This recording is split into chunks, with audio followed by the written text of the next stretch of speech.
Good morning, everybody. Welcome to another episode of Hawk Blogger Mornings. I am Brian Nemhauser. You can find me and all the stuff we're doing on YouTube, TikTok, Instagram at Hawk Blogger. Also on Apple Podcasts, Spotify, wherever you get your podcasts, and patreon.com/Hawk Blogger will get you ad-free audio. And folks, man, I don't know about the rest of you. I am still just in the glow of the Seahawks beating the Rams from that NFC championship. And there's really only one guy I wanted to talk to today because, first of all, it's been way, way, way too long.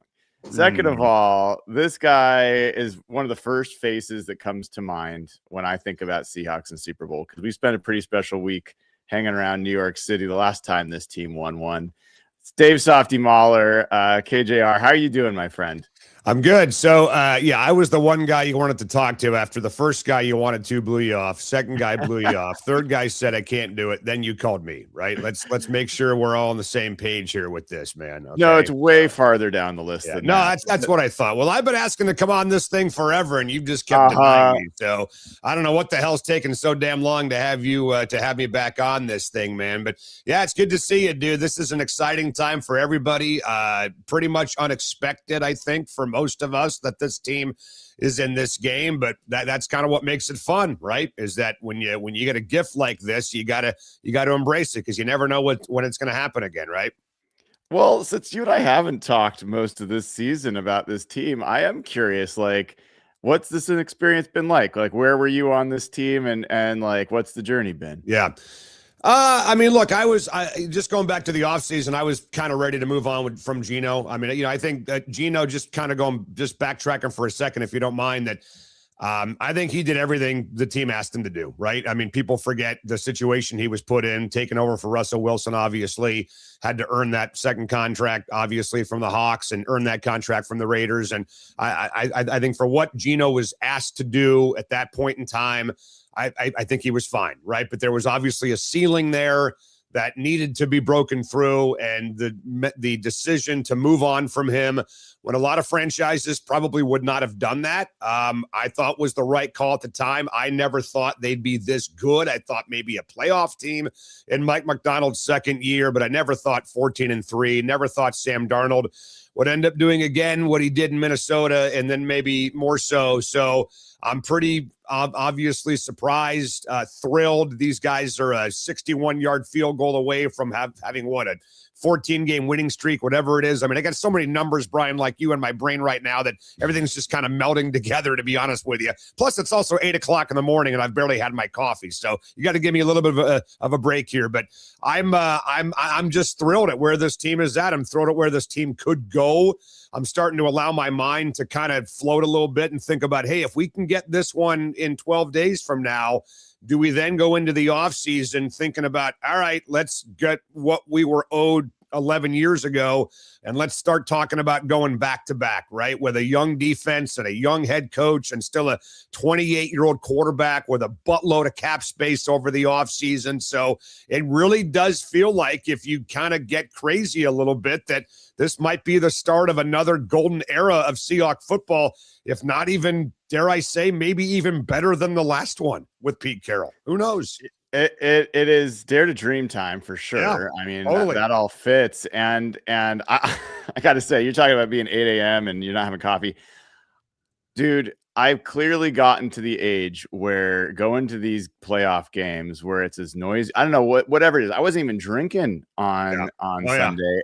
Yeah. I still have a headache 2 days later from that. I like these Lumen Field headaches. I'm going to have to start filing workers' comp or something like that. Yeah, I don't know, no doubt. I'm totally with you, dude. So, Brian, check this out. So my biggest regret, I know we're going to talk a little bit about 48 in New York and all that.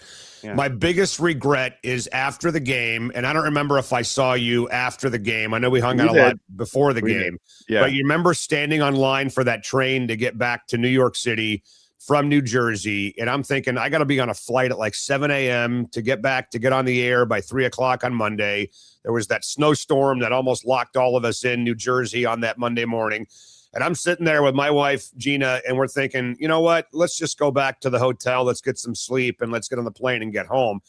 My biggest regret is that I should have stayed up all night. I should have partied my ass off. I should have went and met friends at bars and whatever in New York City and enjoyed that. That was the first championship really for me because I was 5.5 when the Sonics won in 1979. I don't remember what you did after the game, but I went to bed like an idiot. Okay, so here I am 11, 12 years later promising myself, if we ever do something like that again, I'm going to enjoy it, right? I don't care how tired I am, whatever. You know what I did after the game on Sunday? I went home and went to bed after the game on Sunday. I did the exact same thing that I did 12 years ago. Now, I'm telling you right now, if we're down there at Levi Stadium in Santa Clara and they win this thing, it's a West Coast game versus East Coast, so it's a little different. I'm going to try like hell to stay up and party my ass off and enjoy it, but there's a pretty damn good chance I'll do the same thing at 52 years old and be in the hotel room by 9:30 and be asleep by 10. Yeah, I'm not promising anything, dude.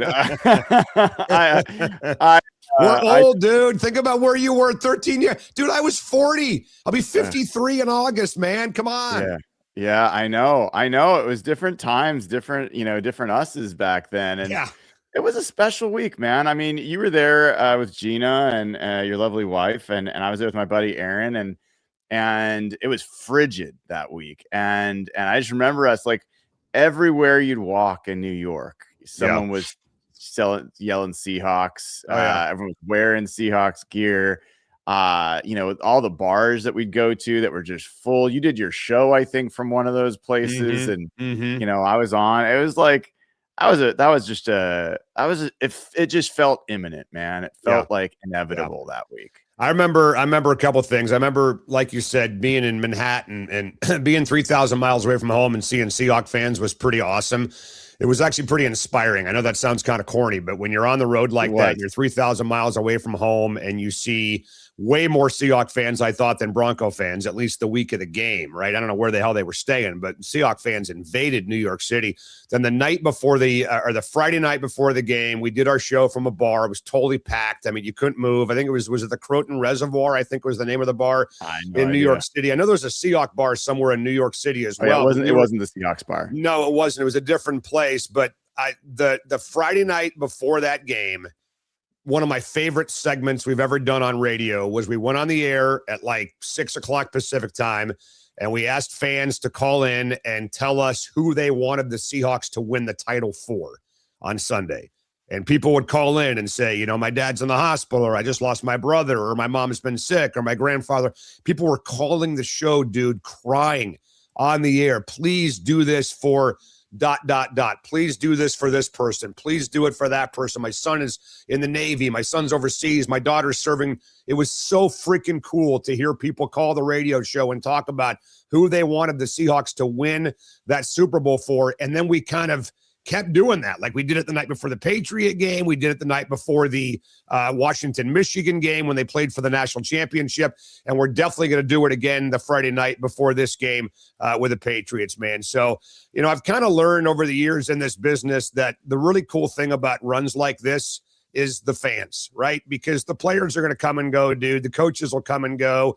Hell, the owner, at some point is going to come and go, right? But all of us being in this together and seeing what this means to people, like after the game on Sunday when we won, I'm just looking around the crowd and I'm just seeing people hugging and crying and high-fiving and taking pictures. And that's the good stuff, right? That's the stuff that really fires me up, is to see what this means for people in this town.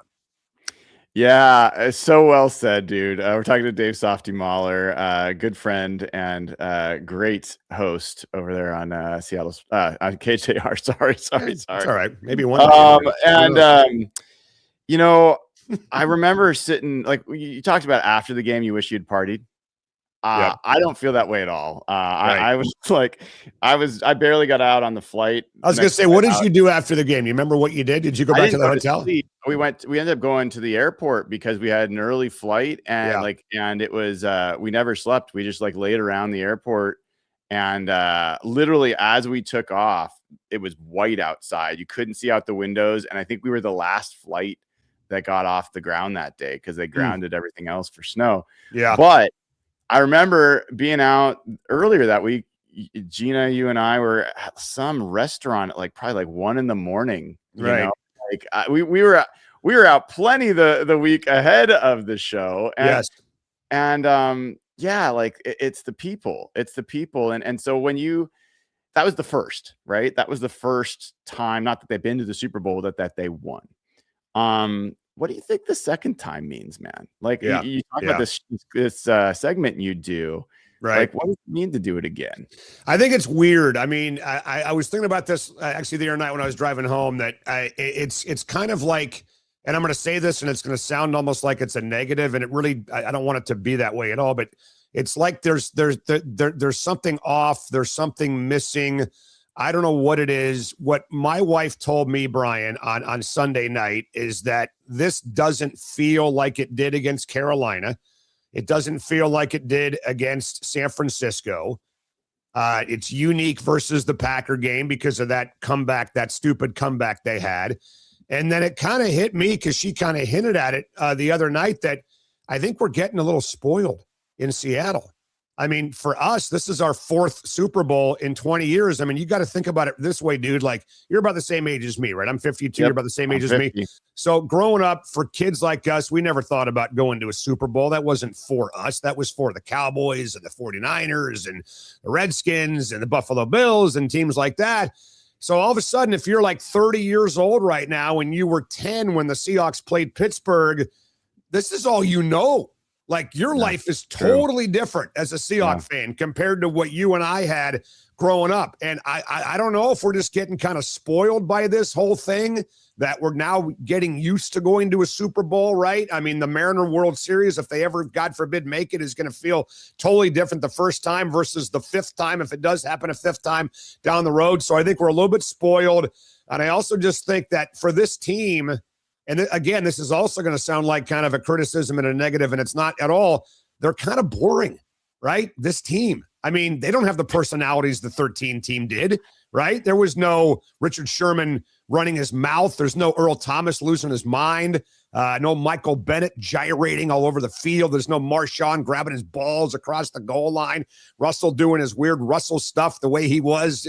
Doug Baldwin getting into it with Deion Sanders at media day, right? Things like that. We don't have any of that on this football team. None.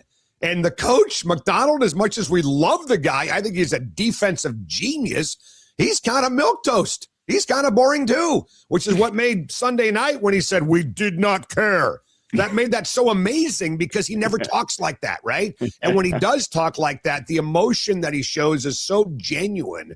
You can believe it, you can buy it, because you never see that from a guy like that. So I just think there's a lot of elements, whether positive or negative, that were around this football team in 2013 and 2014 that aren't around this football team now. Like I remember going to New York City, and everybody was waiting. The New York media was waiting for Richard Sherman to say something stupid and pop off. And I remember it was like the Monday or Tuesday on Radio Row, and he hadn't said anything yet. And then the New York Daily News, or the Post, you may remember this too, put out a headline that says, like, the mouth that bored, because they're waiting for Sherman to say something, and he's not placating anybody, right? So I wonder, like, what's the big story going to be on Radio Row this week? And what's the big angle going to be? Is it going to be John Schneider for the Hall of Fame? Is it going to be people still doubting Sam Darnold? Is it going to be, I don't know, Kenny Walker's impending free agency? I mean, what the hell's the story, Brian, going to be? Because there were a million of them back then, and there's nothing now. Yeah, well, I mean, I was joking with Matt Hasselbeck yesterday that, you know, whatever you think the number of times that the Malcolm Butler interception is going to be shown or discussed, you're right. Bet the over on that. Bet the over. That'll certainly be brought up quite a bit. Can I just jump in for a second here on that? Yeah, because you're exactly right. I mean, that is, and I've kind of given myself like a little personal lobotomy where I've tried to get that thing. But you're exactly right. And I said that the other day on social media, that we just got to get used to the idea that we're going to see that play over and over again for the next 12 days. And then on game day, the night before, they're going to shove it down our throat. And that's why I kind of mentioned that I think if the Hawks win this one, we can wake up on Monday morning and start to say, okay, because my biggest regret and my biggest frustration with that play is that it cost us back-to-back, right? I mean, that's simply put, that's it. And leaving that stadium that day in Arizona, I thought to myself, are we ever going to have a chance like that? ever again? I mean, it's taken 40 years to get here. Are we ever going to have a chance to go back to back as long as I live? I mean, half my life is probably over, and we just now finally have this opportunity to go back to back. So if we win Sunday with a young team and this defense and Darnold under contract and all the things that you guys have talked about on your show, I think we wake up Monday morning and we start thinking about getting that back. We start thinking about getting back what was taken from us in Glendale in 2014 for 8-9 months over the offseason. We talk about that. We think about that going into the year. You know, every game they play, they're closer. And it just, again, it's kind of overwhelming for me because I never really imagined having a chance like that again. And I'm not saying it's going to happen. I mean, it's ridiculous to guarantee something like that. They haven't even won Sunday, for God's sakes, yet, or next Sunday. Right. But don't you think if they win Sunday, we're going to be able to start at least dreaming about maybe getting back what was taken from us 11 years ago? Yeah, no, of course. And I love what you said about, you know, the generational difference and the relationship with this team and Seattle sports in general. I mean, I still have the mindset of we're the underdog franchise that, you know, is still like trying to make its mark. And yet, if you look back since the Seahawks joined the NFC West, they have been the bully. They've won the division more times than any other team. They've won more games than anyone else in the division. They've made more Super Bowls. Right. Like I think they've tied. I mean, I think now they've made more Super Bowls than any other team in the division since the realignment. And if they win, they'll have won more Super Bowls. So like they are the bully on the block and in what's been the best division. And it's really a cool thing. But one of the things that makes me think about it, Dave, is I remember going to see the Seahawks play the Patriots after the Super Bowl years later when the Seahawks, I think it was like 2016 maybe. Right. And I had a lot of family back east, like in Boston. So I know the whole Boston sports scene pretty well. But I was so struck, dude, by how apathetic Patriots fans had become because they had won so many times. And like I'm sitting here watching the Seahawks play Tom Brady and Gronk, and that was the game where Earl Thomas gives Gronk like a broken rib, and Cam ends up like defending Gronk in the end zone to preserve the victory and kind of get a little bit of revenge. And Patriots fans are like, oh, whatever, you know, like it just, if we get that kind of sustained success, which I would love to have this as the problem. I just hope that that's not where we ever get, man. That it's just like, well, let me ask you this. Do you feel emotionally the same as you did in 2005? No way. When they beat Carolina? Yeah, of course not. No. And not even in 2013. Like I'll tell you honestly, after the Seahawks won the Super Bowl, I lost so much like motivation around like the blog and like podcasting and other stuff. That like it wasn't like I wasn't doing it. I was like, it had quenched my thirst. I had my bottle of, you know, amazing, you know, crisp cold water. I didn't need 5 more, you know. I was like, I was good. Right. And I think that happened to the team a little bit too. Yeah. I mean, it may have. I think you're exactly right. I think it's human nature. I think it's happening in Kansas City. It's happening in New England. It happens all over the place. I mean, the more you win, the more you get used to it, the less of a novelty it really is. I mean, why the hell do you think we're so desperate for a Mariners World Series? And look, I mean, I've said this to people. I don't know if I've said it on the air yet. So this is actually breaking news here on your on your podcast. If you came to me, and I love the Seahawks, I love this football team. Obviously, I'm fired up for Sunday. But if you came to me and you said, okay, you can trade everything that just happened for a win in Toronto in Game 7, I'd say sign me up. I know you would. There's no question. You and I've had the World Series because that's something that's like the last thing on my bucket list is to get to a World Series. I mean, getting the Sonics back, obviously, blah, blah, blah, huge. But it's different this time around. Because I feel like we really belong. And I feel like you said we kind of are the bully on the block. I mean, there's only been 2 teams in the last 20 years that have been to more Super Bowls than we have, and that's Kansas City and New England, with maybe the 2 greatest quarterbacks in the history of the NFL, and Mahomes and Brady, man. So look at what this team has done since Paul Allen took over. It's night and day since, you know, before Paul and after Paul. And Jody now, we can talk about that if you want, I think is just continuing what Paul laid down. I mean, to me, that's not even a story that's been really talked about much. I think she deserves a ton of credit for what's going on right now with this football team. And I don't think she really gets it. So I don't know, man. I mean, it's, I've never watched a Seahawks Super Bowl at home. I am hoping to get there. I know you are going down there and you want to bring your crew with you as well. But you kind of get to a point where, hey, maybe it'll be fun to watch the game on TV at a watch party with 1,000 people and experience that and not spend $14,000 on tickets and hang out with other people I've never watched. There's different ways to enjoy this. So if I can go, great, but it's a win. I'm not going to lose sleep over missing this game in person like I would have lost sleep over missing the Detroit one or the game in New Jersey. That's what I'm saying. Yeah, it is different, man. And I think everyone's having their own experience because some people it's brand new and other people have different relationships with different sports and all that kind of stuff. But there's no right or wrong, right? You just got to do it from your own personal perspective. But you know what? I bet you were the same place I was on Sunday. Like I was on the edge of my seat. I was, pit in my stomach, like the tension was there. Now, it wasn't quite as dramatic as the 2013 NFC Championship or the 2014 NFC Championship, where it's like the final play kind of thing.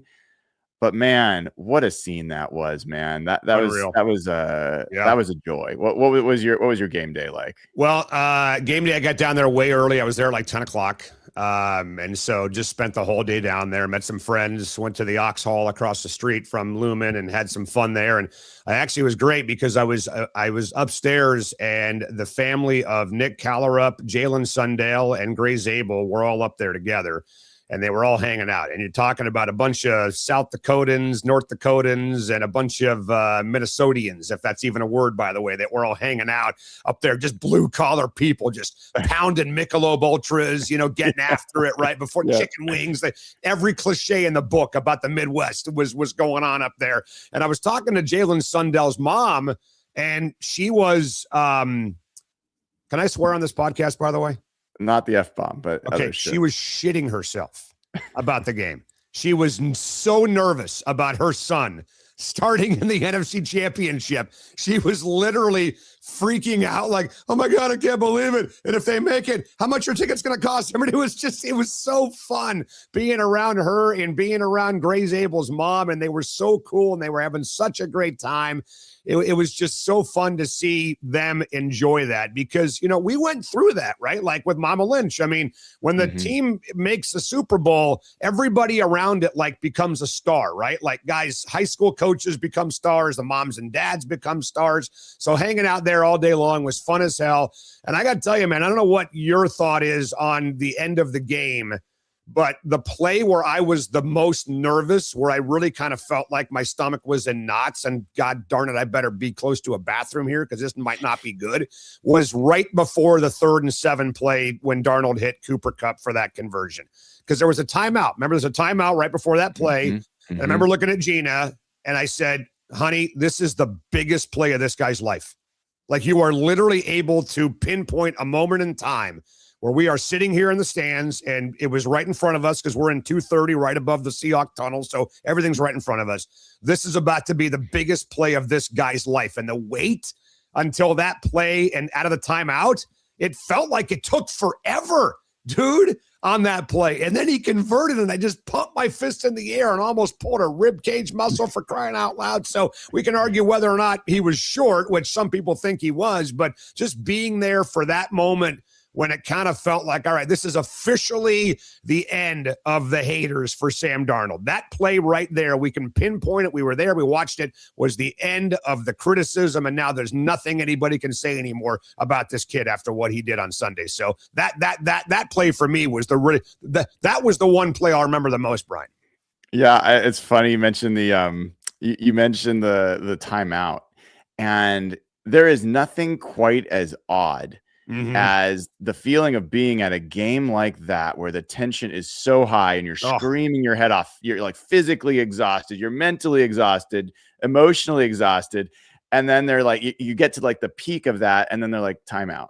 Right. And you're just like, oh God, really? We got to keep this going for another minute or so. Are you? What the hell? And I'm literally I'm literally because you're in the press box for the game. Is that right? Or in the stands? Not at home for the game? Not at home games. Okay, good. I sit in my seat. Good for you. Good for you, by the way. Don't ever change. I love that about you. I got a job to do, man. It's not in the press box. I get that, but in the stands, just literally turning around, like what? There's nothing else to do but just pace back and forth here for a couple of minutes and get ready for that play. So I'm totally with you, man. And then the 3rd and 4th down stop by Spoon, obviously those were tremendous. But I remember thinking, and I don't know if you had the same thought, that before the 2nd and I think it was 2nd and 4. So 2 plays before they punted and gave the Rams the ball back. I think it was 2nd and 4. There may have been a timeout before then too. And I remember saying 5 yards, get 5 yards, go to a Super Bowl. And then they kind of shut it down. It felt like a little bit, the Hawks did on those 2 plays. I don't know if you had the same thought I did. I'm like, what are they doing? Like, why? Get your 5 yards and let's get out of here. Don't give them the ball back. I thought Kubiak was perfect on that drive.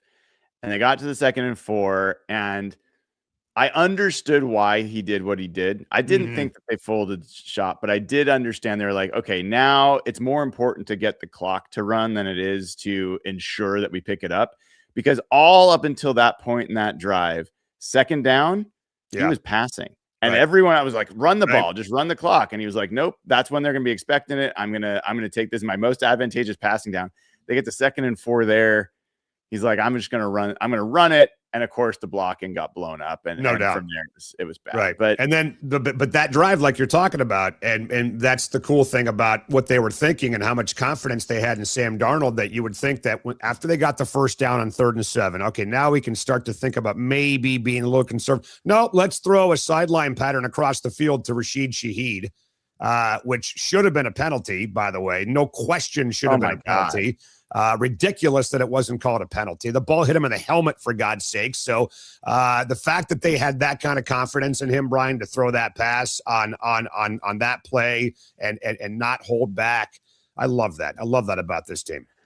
Well, and we're talking to Dave Softy Mahler, 93.3 KJR. So you talk about Sam, and I was looking, I was curious about this. So I'm like, he didn't just have a good game. He's had a good playoff so far. He had a great touchdown pass to JSN in the 49ers game and did what he needed to do. Obviously, the rushing game was doing what it had to do. But I went back and I looked, and he is leading all playoff quarterbacks in passer rating, EPA per play, success rate. And it's so good that I was like, well, how's he doing like historically? I went back and I looked all playoff QB performances since 2010. He has the 4th best passer rating of any playoff quarterback over that time. And, we'll say like whether or not he has to finish it, he has to put the period at the end of this, or the exclamation mark at the end of the sentence. But like for a guy that had this rep of, it doesn't play well in big games, or that's just ridiculous. Like he can't handle that. He's putting together one of the best performances so far in the biggest games in the biggest part of the season. So I think it's a pretty cool story that he's No doubt. Plus his grandfather's name is Dick Hammer. I mean, how much cooler does it get than that? Petros said that on the show last week, and it's funny how that kind of blew up. I remember that his grandfather was in entertainment of some sort, but forgot that he was the Marlboro Man dude. But Brian, I'm totally with you on the narrative on Sam. And look, I mean, I think when a guy plays for you, like I've always joked, when your team acquires a player, he's automatically better than he was the day before because now he plays for your team, right? Maybe you tend to see the positives more than the negatives. But this narrative about Darnold, and I went on Fox Sports Radio on Saturday night, and the guy asked me about that, and I just lost my freaking mind. I was like, what are you talking about, dude?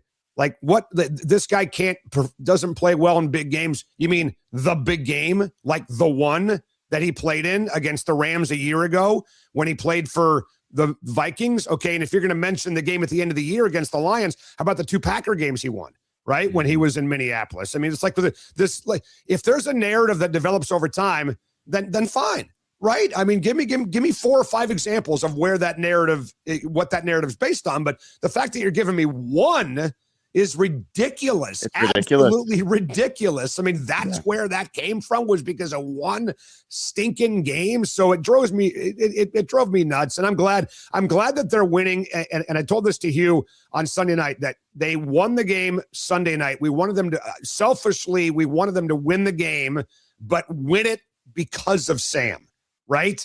Like, it's one thing to win it and Sam doesn't play well. Maybe you win 17-10, defensive touchdown, whatever, right? But they won the game because they don't win that game without Sam Darnold. Nope. And so to me, that is the beauty of this whole thing, that they won it and they won it the way we wanted them to win it. And they get that monkey off their back, and Sam gets the monkey off his back. And now he gets to go to the Super Bowl and be the first USC quarterback ever, which is crazy to me. Wow. To start a Super Bowl. Never happened before. And there's still going to be some people out there that will, wait for him to play poorly in that game. And they'll say, see, I told you, this guy's overrated. Did you watch the NFL Network on Sunday morning before the Rams game, by the way, Brian? Did you see what Gerald McCoy said on TV? No. So Gerald McCoy goes on TV with Rich Eisen, Mooch, and somebody else. And they're talking about Darnold not playing well in big games. And Eisen, to his credit, says, well, he played pretty well in that Ram game. I mean, the Thursday night game, he put the team on his back. And McCoy's like, Rich, Shaquille O'Neal every now and then will make a free throw. I was like, what? You're comparing Sam Darnold to a guy that over the course of his career was like a 45%. Like, what are you talking about, dude? So unbelievable, man. The crap it's just so freaking lazy. The narrative from some people out there. The narrative should not have been he stinks in big games. The narrative should have been he hasn't played in enough of them and we don't know yet. That's what the narrative should have been. Yes. That's it. 100%. Right. You have a little bit more time. Can I keep you around? Totally. Yeah. All right. Yeah. Cool. So, not only that, but I've said on this show a bunch of times, people are like, the other lazy narrative was like, he's bad against the Rams and Chris Shula. They don't seem to look at the first game he played against the Rams last year in the regular season, where he had like 3 touchdowns and 1 pick. So, let's talk about this week for people that might be making this trip down there. Yes. Like 2 things. So let's start with those people in mind. As 2 guys that have kind of been there for a few of these Super Bowls, what are any do's or don'ts? Anything that you've learned that you would do again, or that you definitely not do? What I would do is I would not buy anything down there. I'd wait until the game is over because prices are going to drop dramatically. Plus, it's not fun lugging 6 bags of souvenirs home with you. I mean, I went bananas in New York City, man. I was buying helmets and all kinds of stuff, dude, in New York City. Sounds like you, dude. Yeah, the NFL shop, it's like Disneyland for shoppers. It's like that meme of the little girl throwing the money out the window, like, yeah, just take it, right? So if you can control yourself, I would wait until after you get home for 2 reasons. If the Seahawks, unfortunately, God forbid, lose this game, there's going to be a lot of stuff that you're going to buy that is just not going to land the same. You're just not going to look at it the same way. Like, I've got some stuff from 49, and I look at that totally different than I do the stuff from 48, obviously, right? So I would wait on buying, maybe buy a couple things, but don't go nuts. Wait till you get home and buy it all online. The prices drop dramatically when the game's over, and then you can decide if they win, then you can really go crazy and get all the championship stuff. So that's number 1. Number 2, you're going down there, I'd make restaurant reservations right now. And if you haven't made them yet, you're probably screwed, right? Because seriously, I made restaurant reservations a month ago in San Francisco. I booked Gina's flight a month ago. We booked our flights for the staff at KJR on Friday in case they won the game.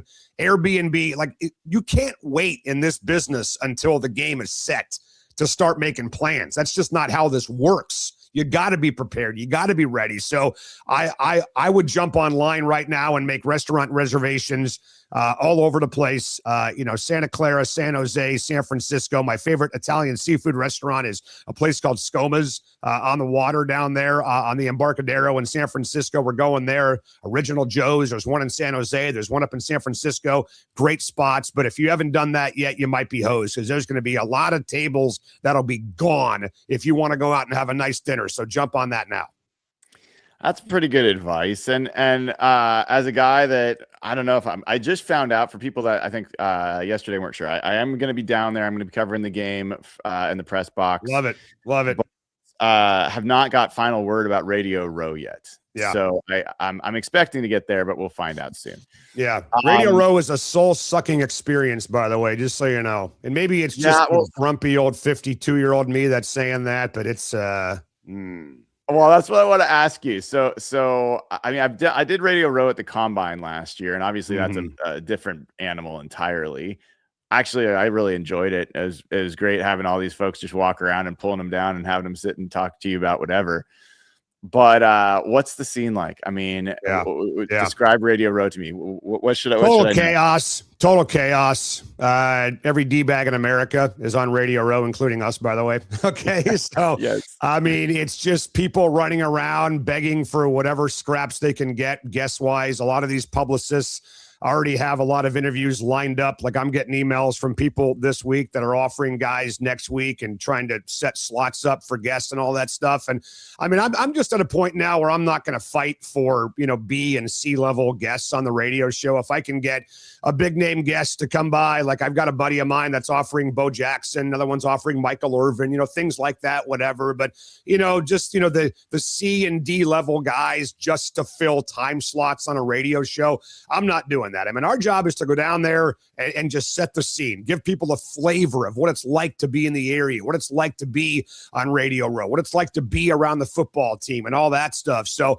I'm way more interested in doing that. I think if you go down there, Brian, and you do your podcast, and it's now Media Row because there's a lot of podcasts like yours. There's not as many radio stations down there as there used to be. There's more podcasts actually than radio stations now. And you get your crew together and you break down the game and you get a, occasional guest on, maybe, one or two a show or whatever. I think you'll be fine. But I just think putting people on the air just for the sake of putting people on the air, and then they don't say anything, right? They're just all full of cliches and nobody wants to rock the boat and blah, blah, blah. So, there's going to be 3 different media availabilities for the Seahawks at the team hotel in San Jose. That's going to happen Tuesday, Wednesday, Thursday. So we'll probably head over there, tape a bunch of players. It's an hour away. It's going to be crazy traffic getting back. And then we'll go on the air. And then by, the nighttime, we'll be freaking exhausted and have dinner and be in bed by 9:00. But it is absolute chaos. And you got to really kind of shelve your pride. I mean, I've literally seen producers sprinting down the hall after publicists with these notepads that are, lining up radio stations for guys to come on and then tripping and falling on their ass to try to go after these guests, man. So it's a crazy scene. But if you've never done it, you'll enjoy it the first time. And I think knowing you're like, okay, I've had enough. Yeah. Yeah, well, yeah, I mean, I'm like fighting to get a spot and I'm feeling like I'm probably going to regret it once I'm there, but it does feel like it's part of the experience. If you're I guess my question for you would be, like, what are you looking for? Are you looking for a bunch of celebrities to join the podcast, a bunch of big name guests? Because the beauty of your thing that you do is you can do it from anywhere, right? Like all you need is Wi-Fi. Is that right? Like a really strong. Hell, do it from the team hotel. Set up shop in the lobby at the team hotel. All the people are going to be hanging around there. Do it in San Jose. Go to a bar and just, walk in and say, hey, you mind if I go on live? And dude, I remember I was in Hawaii for the it was Chris Peterson's first game as the coach of the Dogs, and we're playing Hawaii at Hawaii. I ended up walking into Duke's on Waikiki Beach and just asked the manager, can I go on the air and do a radio show? I was like, yeah, have at it. And stuff like that, right? So that's the beauty of your show is that if I'm a what is it called? What's your like a top tier membership thing that you got? What do you call those people? Oh, Patreon member. Patreon, the Hawk Blogettes or whatever the hell they are. The thing that you do. I want to see you do a show every day from a different spot in the Bay Area.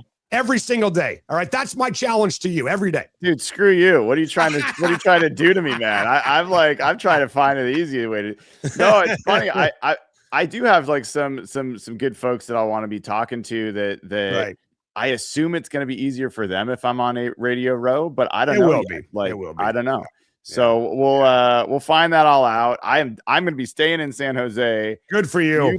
Commuting up to San Francisco for Radio Row, so that's going to be a little bit of a pain in the ass. But we'll at least get to see each other, and I'll see some other folks. Yes. We'll have some fun. Come by the KJR Funhouse. They're renting us an Airbnb in Daly City, man. Come on by. Yeah. I was gonna say, like, I don't remember you asking me if I wanted to come to any of these dinner reservations that you've been making. What's I just invited you to the house. I'm hurt. What more do you want? Well, all right, dude. Last time we invited you, you didn't bring your wallet. That's why we didn't invite you. No, I'm kidding. That was a convenient mistake. Yeah.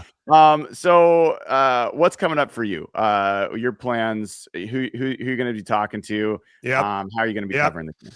Well, we're heading down Sunday. I'm going to be there all week. And for me, depending on the ticket situation, if I can get a pair of tickets, the wife will come down Saturday night. If I can't get tickets, and meaning if I don't get them for under $10,000 a pair, I'm going to probably stay for the game with a credential, watch the game, and then fly home on Monday morning. But it sounds like we're going to be there Sunday through Monday.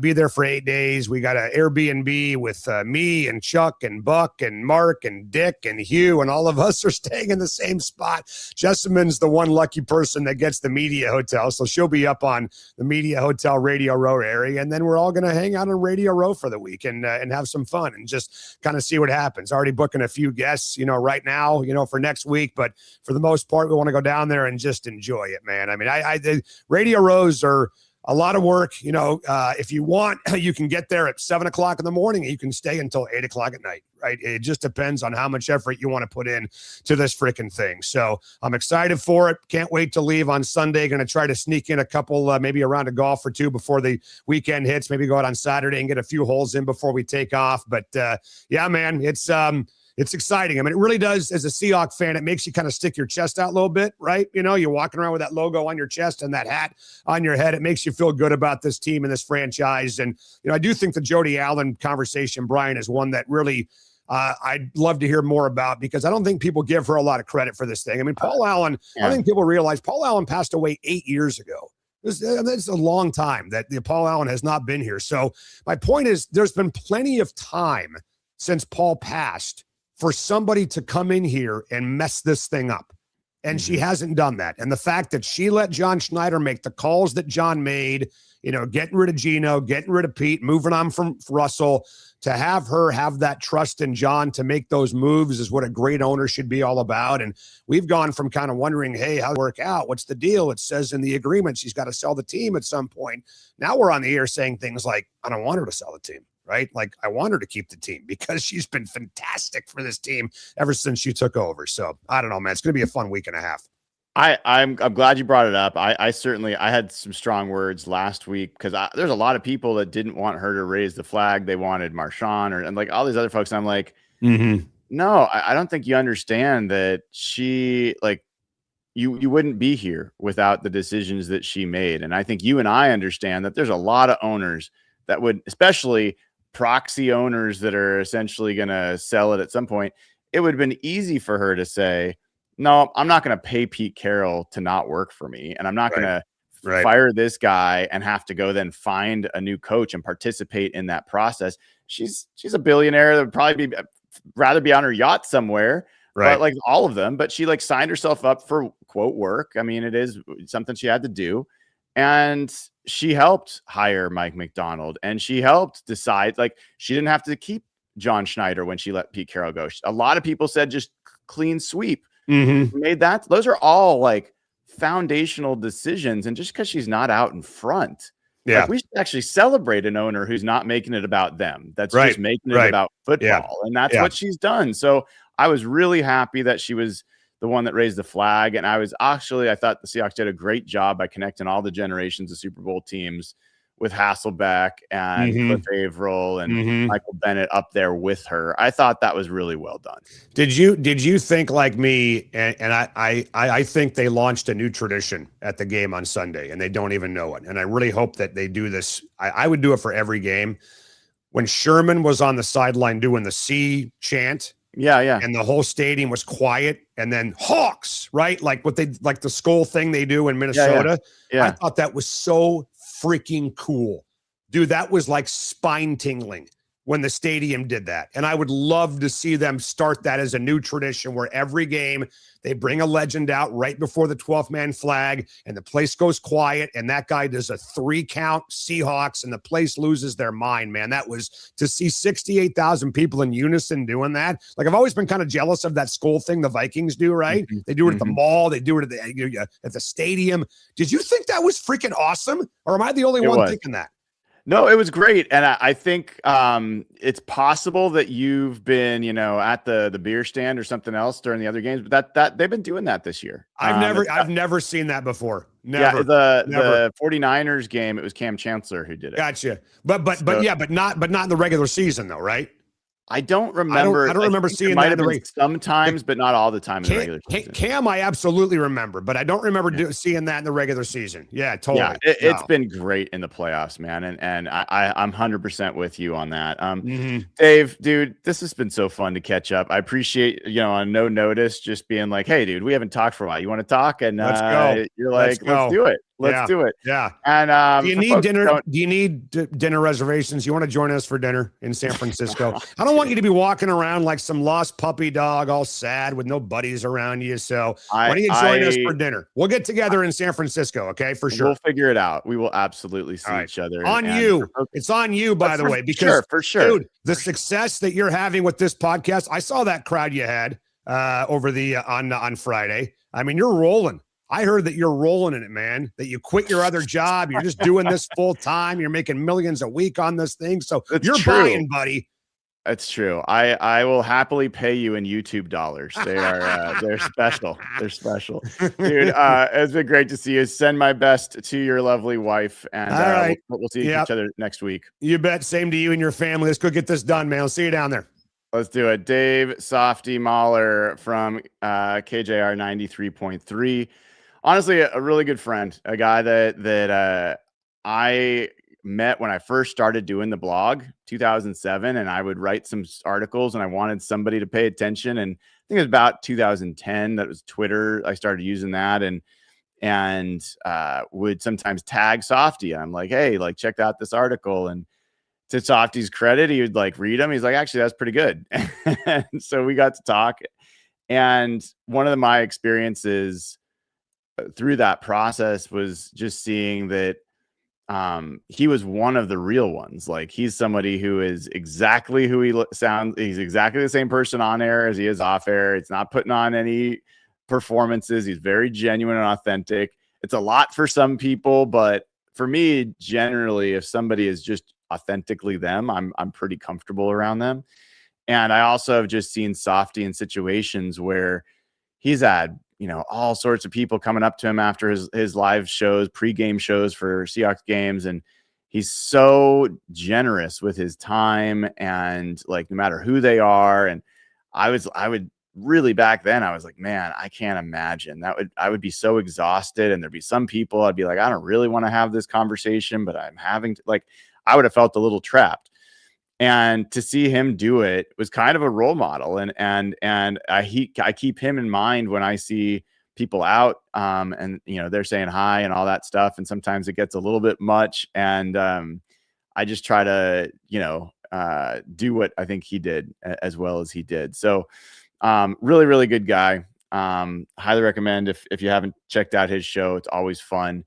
And he's got different takes on some of the stuff than I do and other people do. And that's what makes it fun as well. So it was great to catch up with Dave. Now I will tell you that a couple things. So to clear it up, yesterday, I did not have credentials yet to cover this game. Today I do. So I will be in the press box for the Super Bowl covering the game. But I'm also trying to get some of my co-hosts down to this game. I'm also trying to get my son down to this game. And so we're trying to find tickets for the game. And so if any of you have access to tickets or know somebody who's access to tickets and wants to help get some better coverage for this game, get some additional voices and the crew down there, could use your help. So just putting out a call there.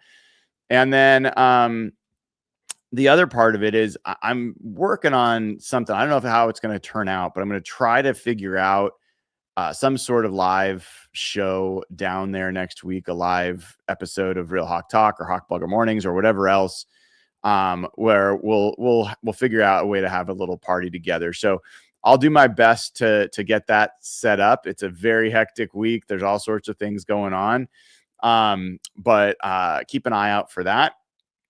And then, what else was I forgetting?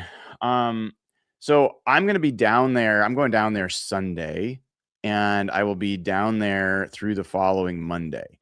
So my schedule for when the shows will be and who's going to be on the shows, it's going to be crazy. I don't yet know. So This week, I'm intentionally taking it as easy as I can. I'm not going to be scheduling a ton of guests this week. We'll have a few. We'll do our normal stuff. But I'd actually like to spend the bulk of this week digging into this matchup between these two teams. I've watched Patriots games, but not as focused as I want to be this week.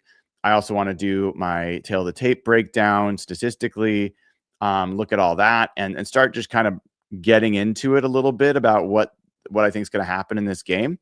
So I think that's probably what most of this week will be. I'll obviously we'll do Real Hawk Talk.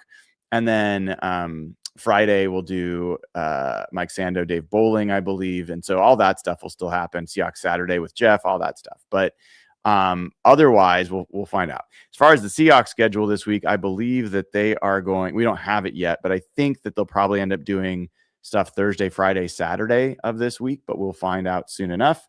And from there, we'll roll with it. So I don't yet have my, where I'm staying nailed down or any of that stuff. I have an idea of where some of it is, but you could just imagine it's a little wild trying to do all of this stuff as a single solopreneur running all this stuff, where all the other press people, they know exactly what's going on and they're, ESPN's booking them hotels and all that stuff, but whatever. All right. So one little tidbit. I'll probably have more than one, but I'll give you a few. So one of the things that I already knew going into this game that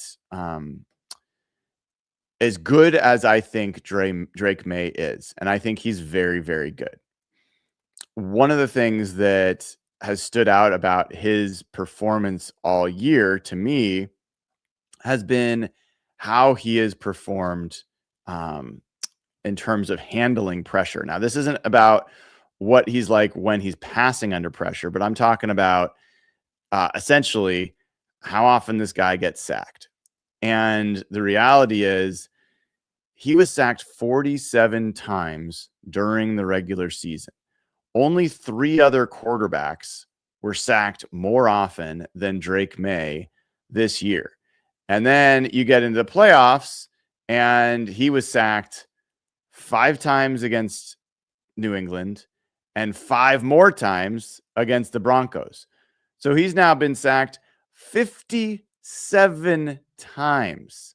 57 times this season. Now, I'm going to look here.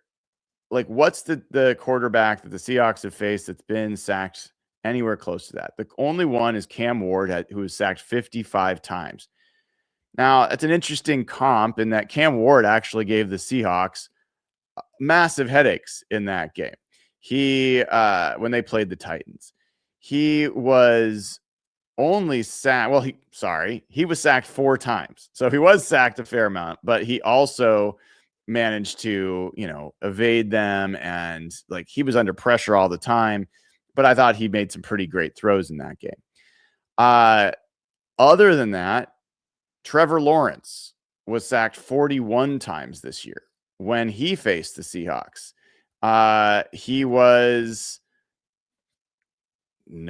Is that right? He was sacked 7 times. I don't remember. I remember it was a good performance, but that's kind of crazy. So when the Seahawks have faced quarterbacks that take a lot of sacks this season, they've sacked those quarterbacks quite a bit. And if you go down the list, I mean, just so you know, Sam Darnold was sacked 27 times, just by comparison, 27 times during the regular season. And then in the playoffs, he was sacked another 5 times. So Sam Darnold, like, the sacks have gone up on Sam Darnold in the last part of the year, but I think that's for the best because I think some of those sacks are replacing hurried or dangerous throws that were turning into interceptions or sometimes fumbles. So I don't think it's the worst thing that he's getting sacked a little bit more, but that's a huge difference between these two quarterbacks. There's other differences. Drake Maye, there's a reason that he's either going to win MVP or finish second in MVP, and that there's been an active debate about him and Matt Stafford. We just saw how good Matt Stafford has been this year. Drake Maye has put up better numbers than Matt Stafford. He just has not necessarily faced the best teams. One of the other things I will say, though, when you look at him, is he's faced some pretty good defenses. So some of the past defenses he's gone against are decent, but I'll do a full breakdown on that. We'll get more into it. Another thing that kind of, as I honestly, I haven't even done my statistical work from the game, from the game this past weekend. I haven't watched it a second time yet. I'm still in recovery mode. Yeah, point being is I'll have more, but I was looking at how many missed tackles Ken Walker has forced. And if you just look at the rushing missed tackles, not the ones where he's catching the ball, which he's also forced missed tackles, Ken Walker is second highest in the NFL in missed tackles forced in the playoffs. He's got 8 of those running the ball. Number 1 this playoffs is Ramondre Stevenson for New England. So I think that's just keep in mind, Ramondre Stevenson's a guy that is a very tough runner, different style than Ken Walker. Was a guy the Seahawks did face last year, and he took a lot of attention to keep him from breaking tackles. But if you look at yards after contact per carry, Ken Walker's at 3.2, Ramondre Stevenson's at 2.7. So some of that missed tackles forced is just a product of how many attempts. Ramondre Stevenson has 13 more carries this postseason than Ken Walker. But still, Ken Walker has just been really hard to bring down. And so another one I wanted to share there. And then I think I said this, but if I didn't, Sam Darnold is leading all playoff quarterbacks in passer rating, in EPA per play, and in success rate. So this guy is really putting together a special postseason. And he's got one more game he's got to do it in, and this defense is very good that he's going to be facing. But so far, very good. Okay. If you have not already, head over to SimplySeattle.com. Use promo code HawkBlogger15, gets you 15% off all the Simply Seattle gear. I'm going to be trying to get some new gear this week, and I'll show you what I end up with. And then make sure you go to the Sleeper app, download that. And if you use promo code HAWKS, you get up to $100 match on your first deposit. Terms and conditions do apply. See Sleeper's terms of use for detail. Currently operational over 25 states. Check out Sleeper today. And then there was one other thing I wanted to share with you. Let me pull this up. I think there were some super chats on Venmo that I want to get to because I've been remiss to do that of late. Excuse me. That's his venmo.com/Brian-Nemhauser for folks that want to leave super chats on Venmo. Always appreciate it. So we've got, wow. We've got a lot. I'm not going to get through all of these. I'm warning you right now. I think these are all the way back to game day. So yeah.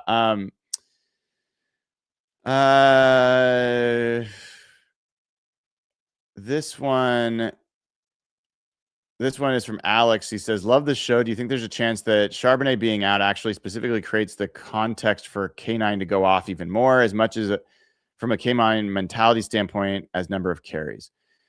Sure. Yeah, I think there's something to that. I think there's something to that potentially. But I think Ken Walker would say he's always had that feeling. Joey Hamilton says, this is for bringing Michael Sean Dugar onto the live show. I love you and your show. HB is the best in the biz, but his takes are a marriage of knowledge, analysis, and poetry. That's great. Steve Maeda says, Whoops. I don't think that's what he meant. Some of this is HB Tick stuff, which is great. Lance has given us something for, wow, this is very generous, Lance. Lance Novotny, thanks for all the excellent podcast research takes. Hawks ticket site, go Hawks. That was very nice of you, man.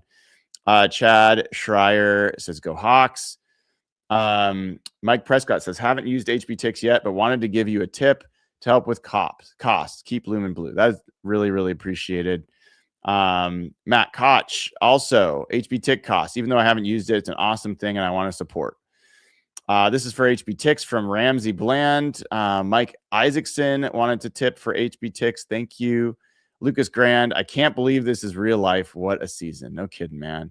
Alan Estlinger, LFG, Super Bowl bound. Thanks for all the content. Can't wait for the Super Bowl and your coverage. Forrest Andersons, thanks for making my day every day. Go Hawks. Thank you, Forrest, man. Amit, wow, what a year. Thank you for your sense of community that the Hawk Blogger team provides. This game is just created a new generation of Seahawks fans, my 8-year-old cousin included. Love it.